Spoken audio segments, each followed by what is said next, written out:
Έχουμε στην κινητοποίηση ενάντια στην υποκριτική στάση της κυβέρνησης να αντιμετωπίσει τα περιστατικά βίας μέσα στα σχολεία. Έχουμε πει από την αρχή και της σχολικής χρονιάς αυτής αλλά και το προηγούμενο διάστημα ότι αν δεν πάρθουν μέτρα πρόληψης, δυστυχώς αυτό το ζήτημα δεν αντιμετωπίζεται. Ποια είναι τα μέτρα πρόληψης?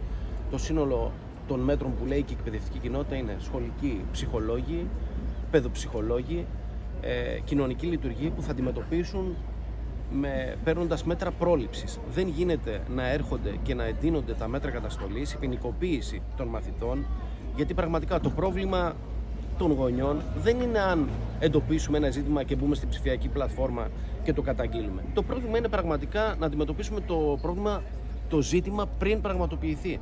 Δυστυχώς το Υπουργείο δεν παίρνει τέτοια μέτρα. Αφήνει τα παιδιά μας εκτεθειμένα σε όλα αυτά τα περιστατικά, χωρίς πραγματικά να υπολογίζει τις τεράστιες επιπτώσεις που έχει στην ψυχική υγεία των παιδιών μας.